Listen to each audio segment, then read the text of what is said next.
summer of his 27th year, coming home to a place he'd never been before. Left yesterday behind him, you might say he was born again. Might say he found the key for every door. When he first came to the mountains, his life was far away, on the road hanging by a song. But the string's already broken and he doesn't really care.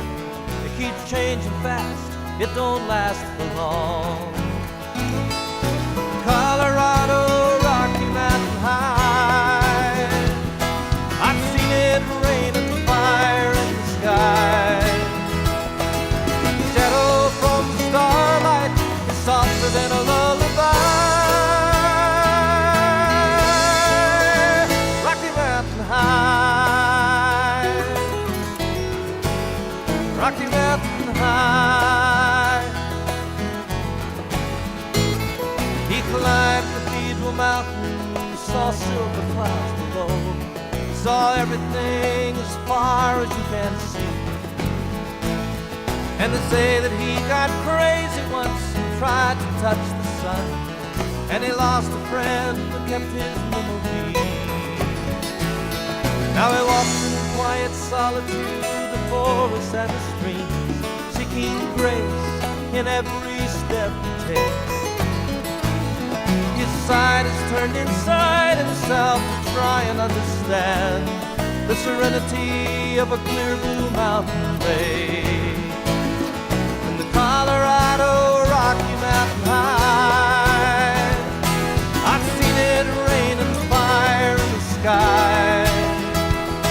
You can talk to God, listen to the casual reply. High, Rocky Mountain High. Now his life is full of wonder, but his heart still knows some fear of the simple thing he cannot comprehend. Why they try to tear the mountains down to bring in a couple more people, more scars upon the land. Colorado Rocky Mountain High, I've seen it rain and fire in the sky. I know he'd be a poor man if he never saw an eagle fly. Rocky Mountain High, it's the Colorado Rocky Mountain High. I've seen it rain and fire in the sky. Friends around a campfire, everybody's high. Rocky Mountain High, Rocky Mountain High, Rocky Mountain High, Rocky Mountain High.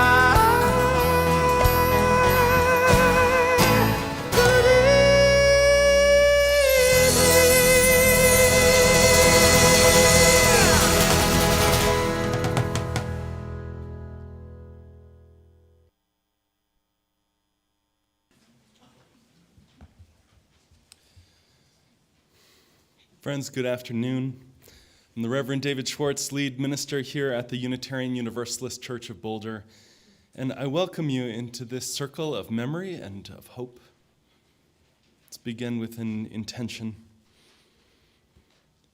Here in this place, let us call upon that which is most high. We call it by many names: God, Spirit of love, breath of life, human family.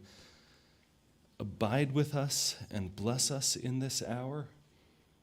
Comfort us, help us in this moment to set down the masks that we wear to face the world, and make this a time to mourn and lament and cry and wonder and to celebrate, to rejoice, to laugh, to offer gratitude for a life lived fully. Here in this place, help us be strong enough to open our hearts to this pain of loss and the comfort of community. Amen. Today you are one family, bound together by the loss of Lynne, united by grief and gratitude to be among the lives that she touched. You gather because you knew her. You're the people that she lives on through. And today, in remembering her, in telling her stories, we put her back together whole and healthy and vitally engaged with life. She lives on in our remembering, and the stories help us ease that pain of loss. Grief asks us to simultaneously let go of our loved one, all the while holding her spirit in our hearts.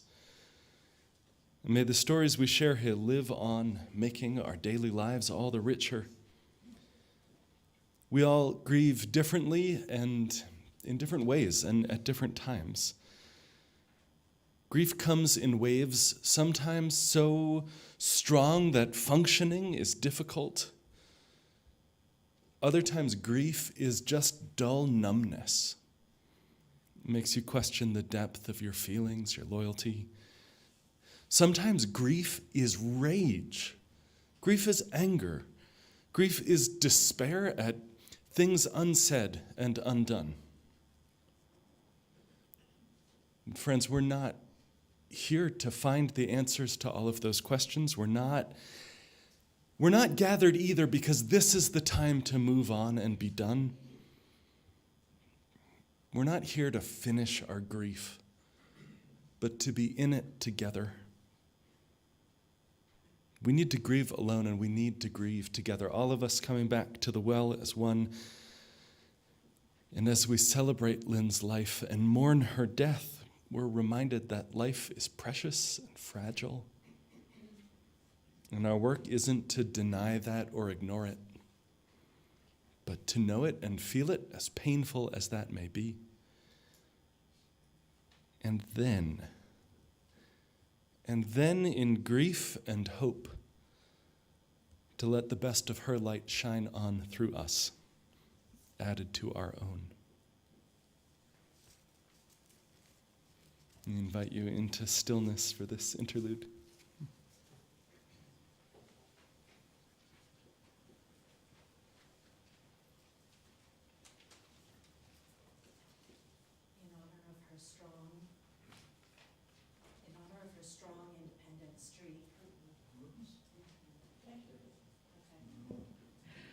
Hello, there we go. Okay, so in honor of her strong and our familial independence streak,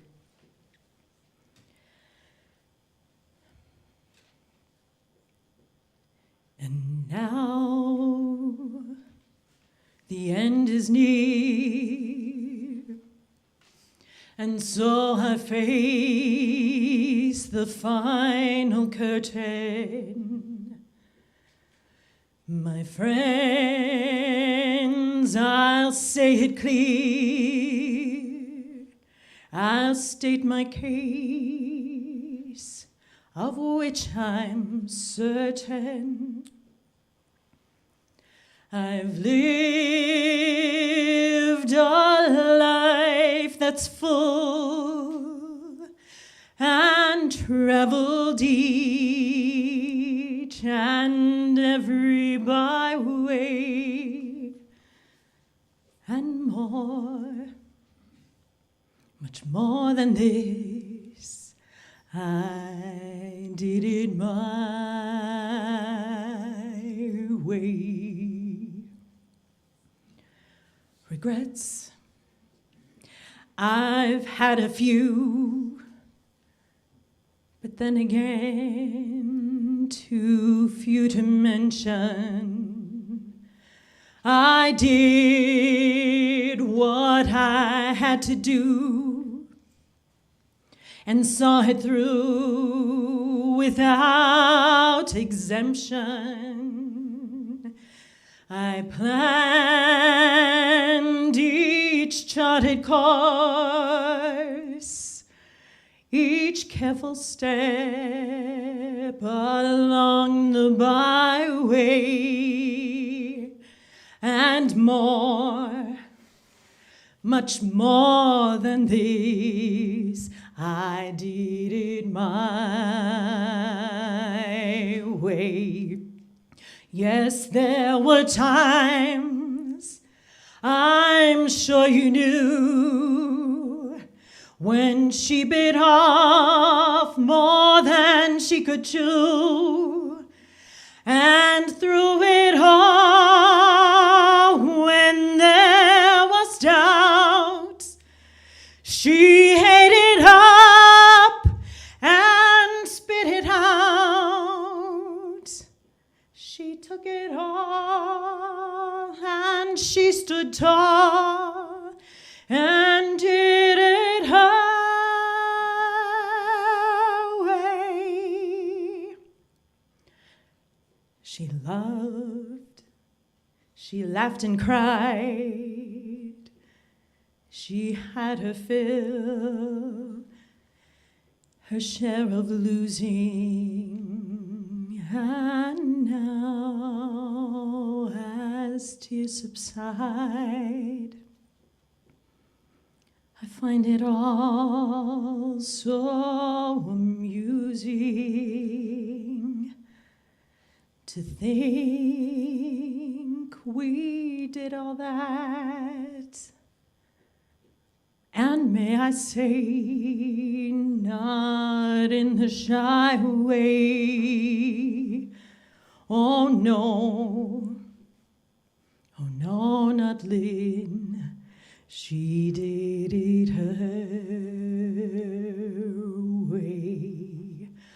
For what's a woman? What has she got?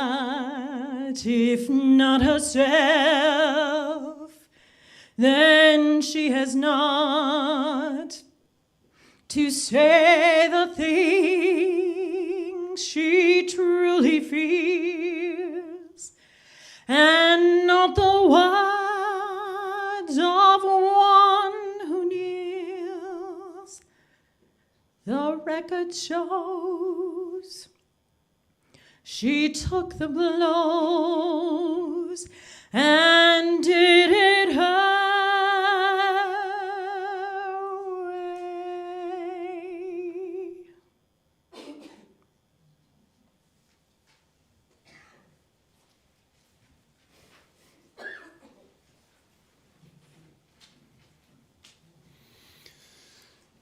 The heart of this service, of this gathering, is a celebration of life.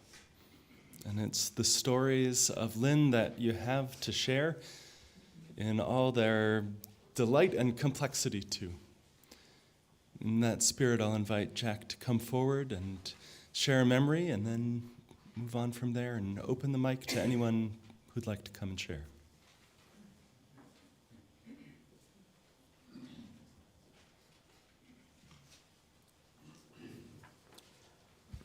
Thank you all for coming. I have a couple of props up here that I thought I would explain. The photograph, if you look at her face, I've seen that face several times, and what she's really thinking is, hurry up and take the damn picture.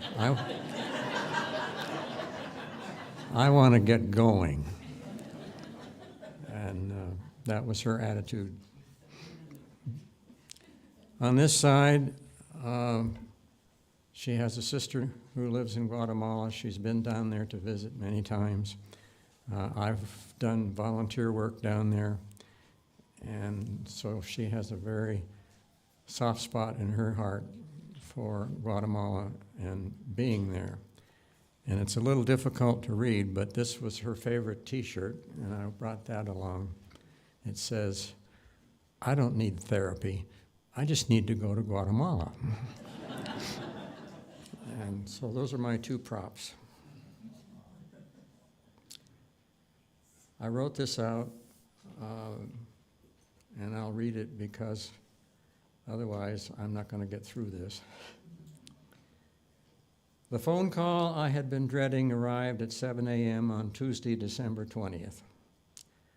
I could see on the caller ID it was the nurse's station at Catalpa House where Lynne was living.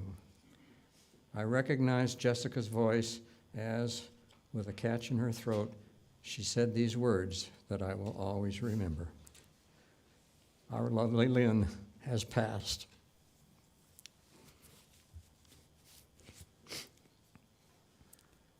Our lovely Lynne. That description perfectly summed up what people thought of her.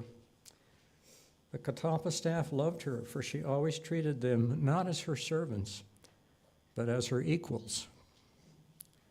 She wanted to know about their lives, what their plans were for the future. She said please and thank you when they made her bed and helped her with her bathroom duties. Even at the end, when her Parkinson's tremors caused her newly placed stitches to keep falling off of her knitting needles, she would offer to make things for them and even share patterns and colors with them, letting her choose what she liked. Like a true hartshorn, she did not like to be to be told what to do. Despite a history of falling and despite signs on the walls at Catalpa House saying, "Don't fall, please call," and "Use your walker," and despite wearing a call button, if she needed something, she would just simply get up and go get it. From the time she was 2 years old, her mantra has always been, "I can do it myself." She liked her freedom, whether it be skiing in races, traveling abroad alone, driving to Taos, or riding her recumbent bicycle into downtown Longmont and back. In the end, she could do none of these things. And she often said, "I never thought I'd end up like this." Our 60-plus years of marriage had some rough spots, but essentially it was successful. And in our later years, we loved each other more and more. We came from conservative backgrounds, but as time passed, we realized we were becoming more liberal in both politics and religion. Having traveled to 66 foreign countries, we developed an appreciation for cultural differences, which led to many interesting conversations. Plus, not every couple can say that on their first date, they went to collect stagnant water for biology class to study under a microscope. Our lovely Lynne, my lovely Lynne,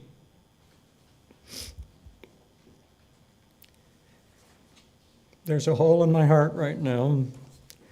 Part of me is missing, and the other part isn't working very well. I hope I can summon the strength and endurance to persevere. Thank you.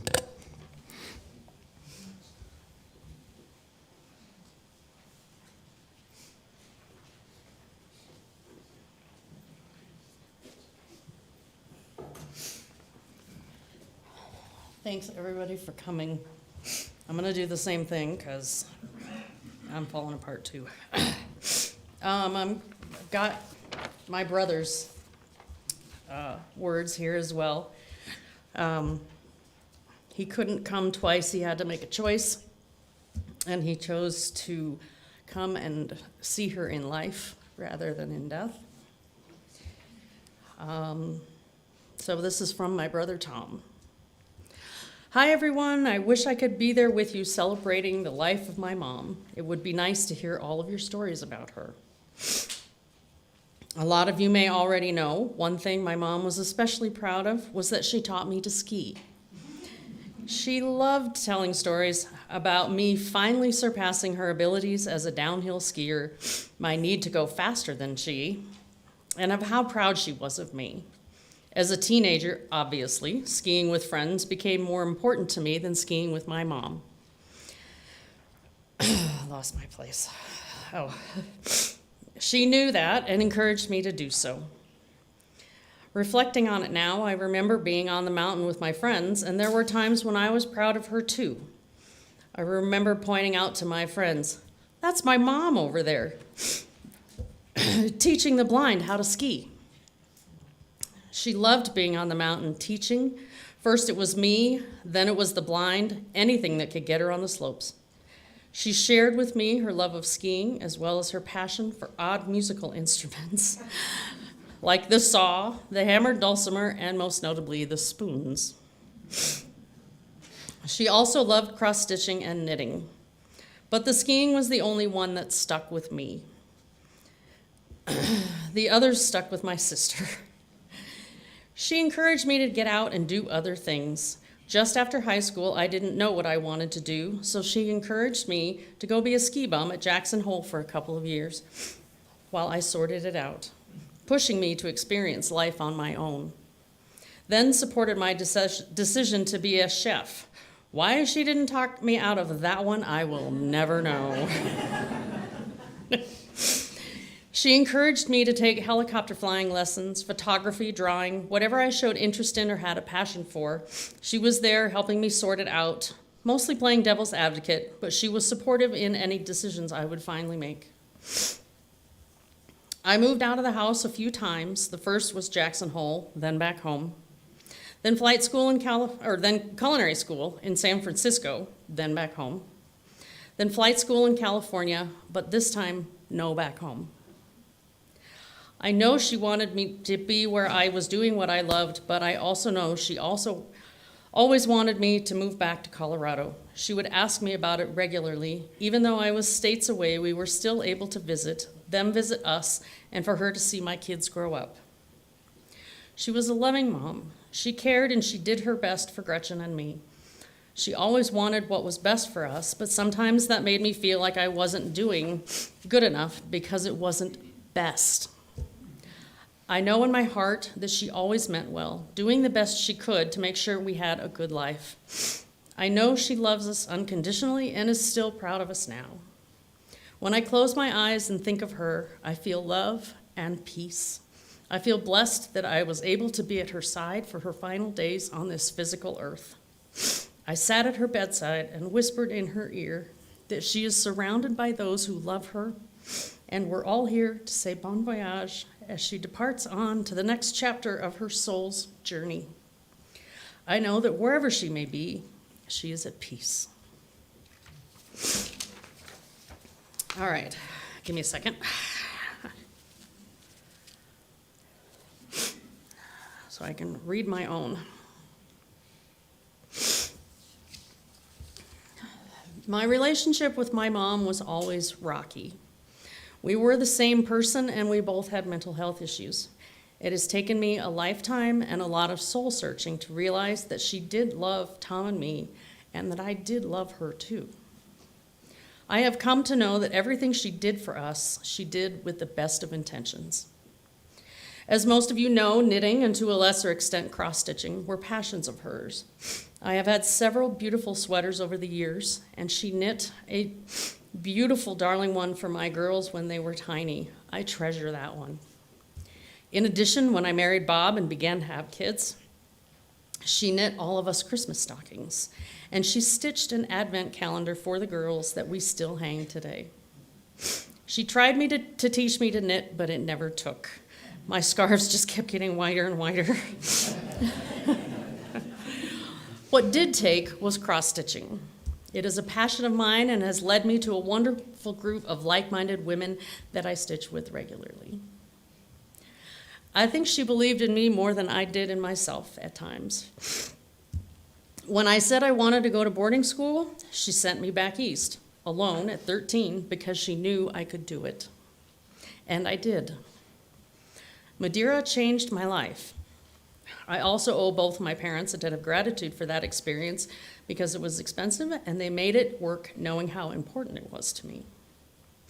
I also wanted to be an exchange student and she knew I could succeed. My year in Denmark had positive, profound effects on my life.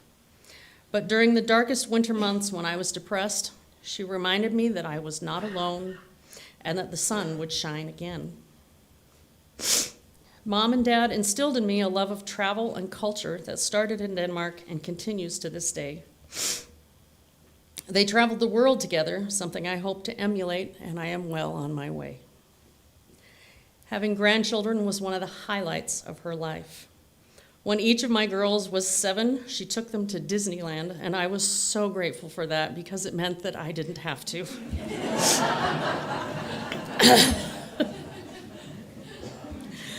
Then again, when they were 9, she took them to her beloved Guatemala. When she and Paige almost missed a flight in Houston, Mom started swearing and panicking. Paige told her to stop, that everything would be okay, and she led the way.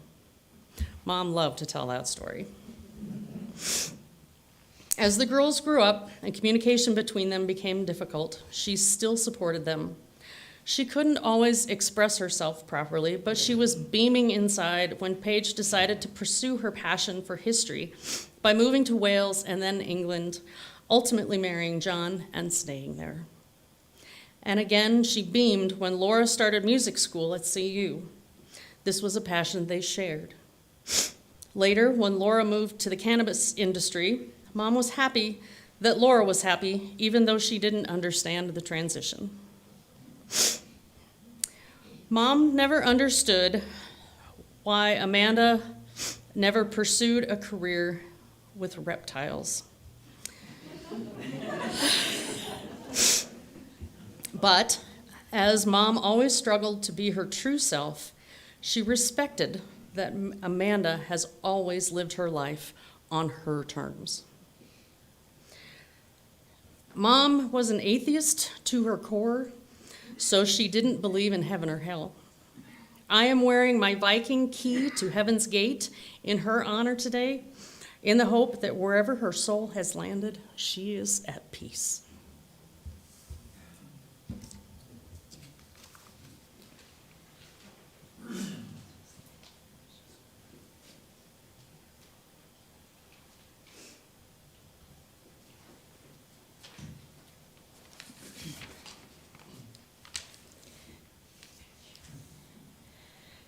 And I get to read the words that my mother, Lynne's sister, one of Lynne's sisters, wrote. And my mother is here in spirit, but she lives in Guatemala, and she was able to visit while Lynne was alive.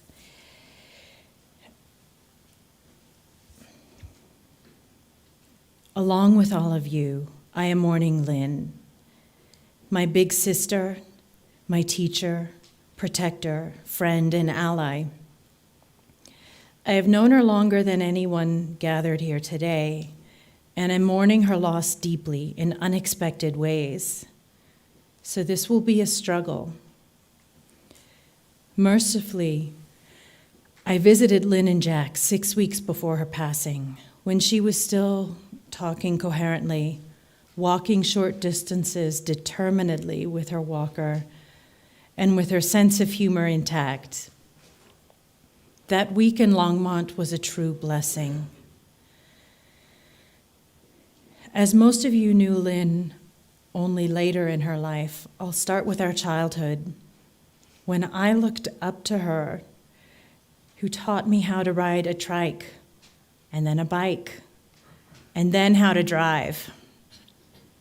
Her early years were marred by some blockage in her ear, leaving her with notable hearing loss. The defect went undiagnosed until entering public school, when she was tested, and it was quickly corrected. But I remember our mother, years later, once saying, "By the time I could ever get Lynne's attention, I was always so damned mad at her." Clearly, that tarnished their relationship throughout Lynne's life and her self-esteem in long-lasting ways.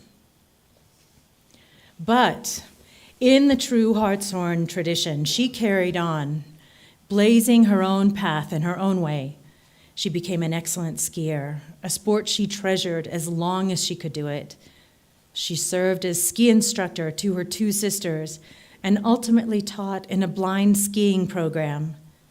She also became a competent pianist, and all of us know about her love of knitting, which she did so expertly, and of which I am the beneficiary of several impressive articles, including hand-knit socks and a beautiful purple shawl.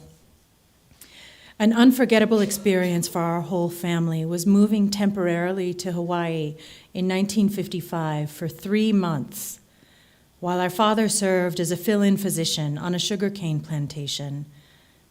6 weeks in a rural school where their dialect of English was a real problem for us for the first time made the three of us really appreciate each other. Our parents often said it was worth the dislocation challenges just to stop the constant quibbling and have the three of us suddenly appreciate each other. Lynne charted her own path when she headed off to college in Tacoma, Washington, traveling alone back and forth by train for 4 years and eventually earning a degree in medical technology. Later in life, she used that degree going alone to an unknown city in Nepal for 3 months in a Rotary-sponsored program to upgrade the local hospital's capabilities, including their laboratory testing. Her desire to help those in need continued, first as a Red Cross volunteer on disaster teams, and later helping Jack set up the portable equipment on his Rotary-sponsored sojourns, bringing dental care to remote villages in Guatemala.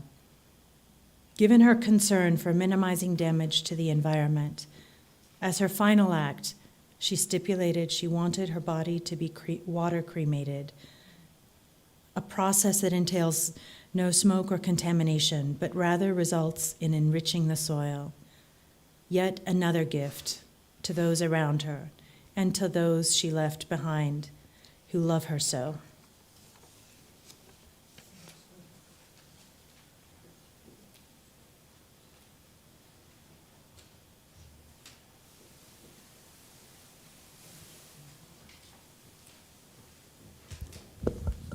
I'm shorter than Rachel.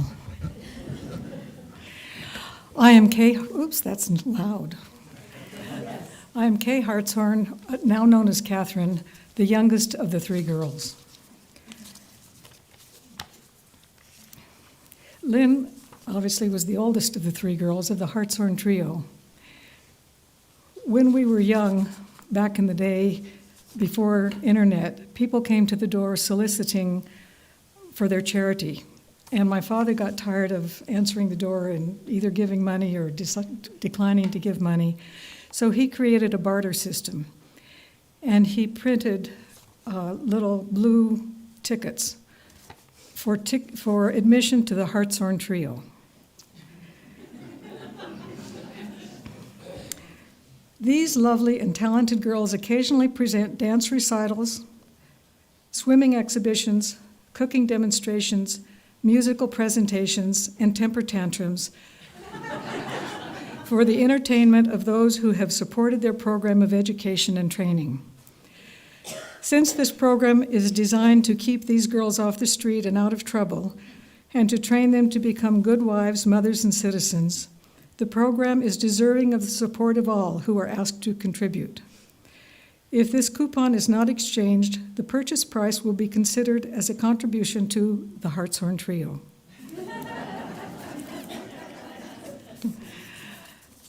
When I learned of Lynne's death, it was sort of like the world tipped on its axis.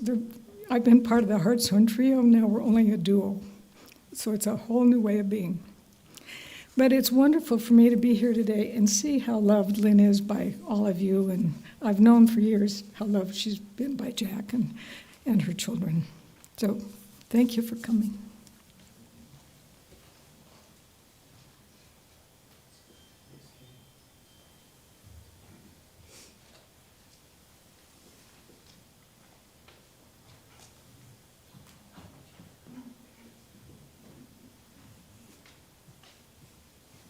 Hello, my name's Becky Ela. I'm a hartshorn. I didn't know I was going to speak till like an hour ago. I want to share a memory that I have of Lynne that not many people know, because we all know people at different steps on the ladder, you know. And only close family know the whole ladder, which they sometimes want to tip over. I'm one of 4 kids. That's just a very small percent of our family over there. And at 10 years old, learned that I had 6 second cousins that were all within 3 or 4 years of me, which was a treasure trove of human beings that were my age.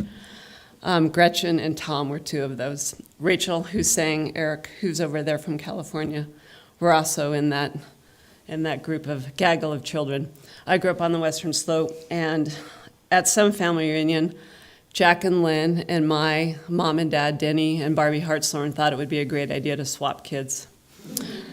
So Nick and I got swapped. I spent a week here in Boulder on Lee Circle, right? Learning how to ride a 10-speed bike. And Tom went to Grand Junction and learned how to buck hay with my brother and my dad. And my memory, seeing this picture is so wonderful because, in case you don't know, there's a huge difference between riding an old Schwinn on a banana seat on a farm and coming to Boulder where there's pea gravel and parks and curbs and sidewalks and asphalt and concrete. And I didn't know anything about those when I showed up in Boulder. And I spent that entire week learning how to ride a 10-speed bike with Gretchen and Lynne. And every day I got banged up and had gravel in my forehead and gravel in my body. And we would show up midway through the day, and Lynne would come out through the garage and she'd say, "How are you doing?" And she would trundle me off to the bath, and she would take care of me, and Jack would come home after dinner and I would take another bath, and she would bandage me up, and I slept on the floor in Gretchen's room, and then we got up and we did it the next day and the next day and the next day. So to me, Lynne is the OG 10-speed bike instructor of Boulder, Colorado.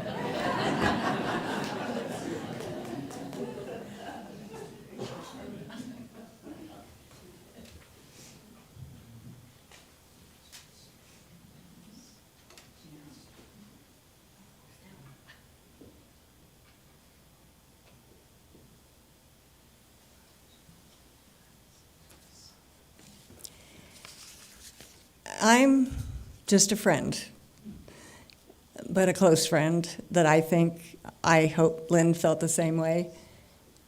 We met about 30 years ago through a Rotary event, and I think I met Lynne and Jack at the same time. So Rotary was a pretty big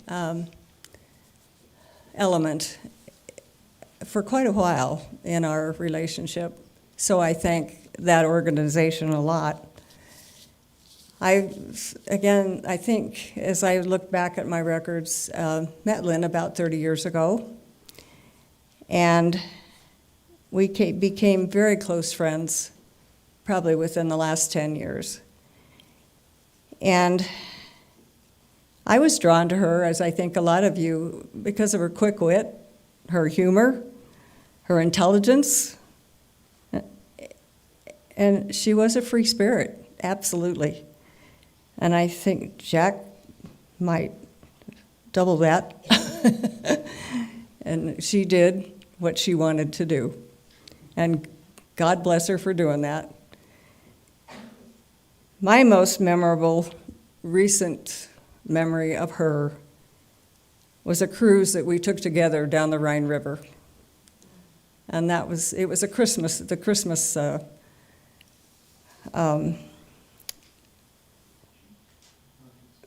yeah. And she kind of led me through where to go and what to do and what to buy. And the interesting part of that cruise was the Rhine River was very low. and our ship could not continue at that point. So they made the best of it, and we just docked, and Lynn and I went shopping. We had a wonderful time. She showed me where to go, what to buy, the food. I mean, we just had a glorious time together. And the fact that the water was so low that the officials back there or on the ship, I'm not sure who found it, was a live World War II bomb laying in the bottom of the river. So that's why we stopped. We could go no further. So that's when we got to go shopping again. And a captain, who I believe was Scandinavian, referred to this World War II bomb as the bum. He couldn't say bomb, he said bum. So that's been a laughing joke with Lynn and I for a long time. And of course, the villages were all decorated in Christmas attire, and it was just a glorious time to be there, and we had so much fun together. And recently, I visited her many times while she was in the home, and we'd talk and talk and talk. And I might know more about your family than you know. But she was so proud of you, so proud of you. And that's what always started. What was Tom doing? What was Gretchen doing? What were the girls doing? So I was pretty much up to date. So it's nice to see all of you. Those times I will treasure forever. When we were, well, she was at the Hover home. When I'd go and visit, I was usually there for a couple hours. And we talked family, politics, knitting, and just anything else she wanted to talk to and talk about. And again, I treasure those times. I miss her every day, and I know we'll meet again.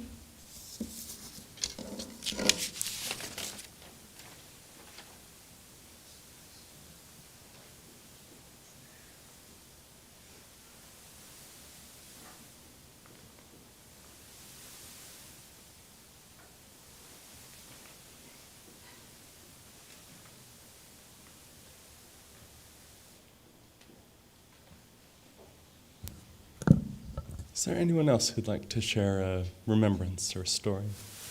Please, please.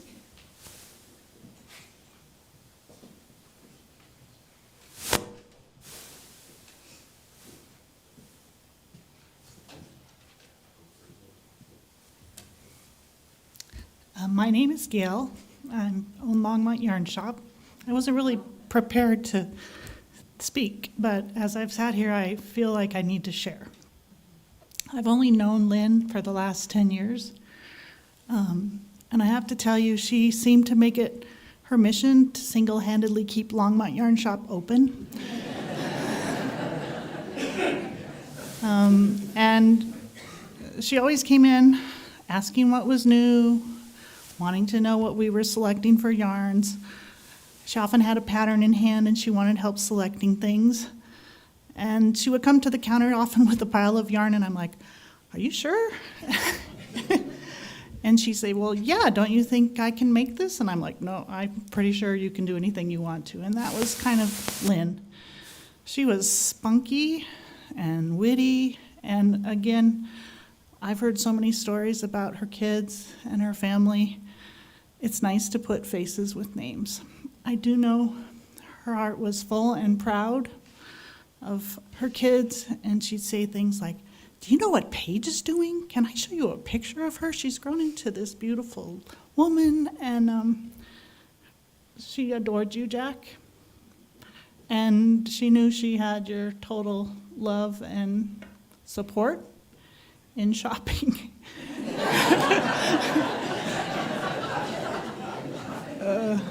She celebrated her 80th birthday at Longmont Yarn Shop with her friends around the table. It was a very joyous time. Jack brought the birthday cake, and it was a bit of a surprise, I think, for her, but I feel honored to have had so many great memories of her, and I will miss her. I already do. We would visit at the home. I know how much she missed being able to make the beautiful garments that she was so accustomed to making. She got back into the groove with the help of an occupational therapist. I wasn't able to get her back on her sticks the way she wanted, but someone else helped her do that. So I'm glad she got to enjoy her handwork later in life. So she will be missed by the Longmont Yarn Shop community, and she already is. So.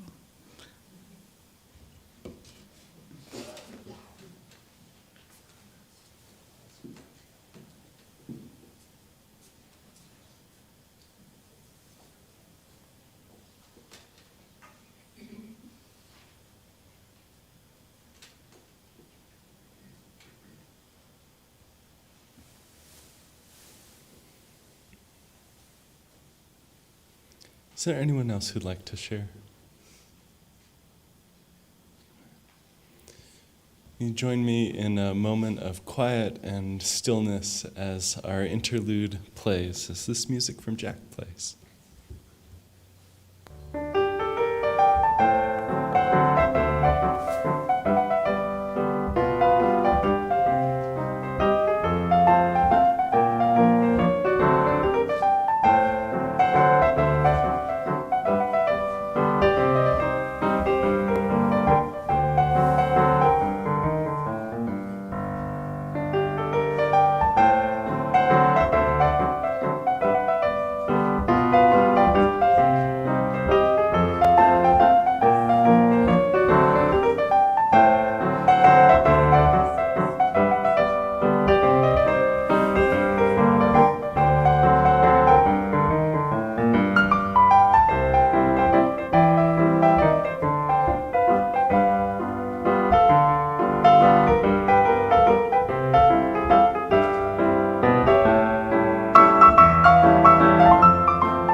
When the work is done, I'll dance.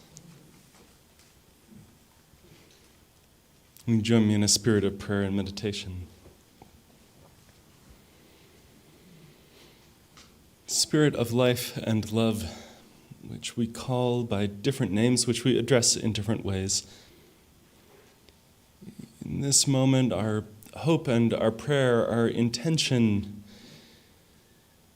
is to carry into our lives Lynne's story, to carry forward into our own lives, to keep on passing down and ahead the very best of who she was.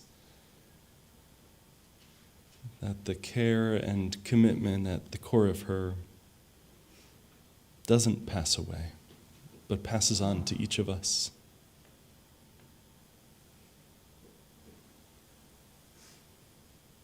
And be together in silence for 7 breaths.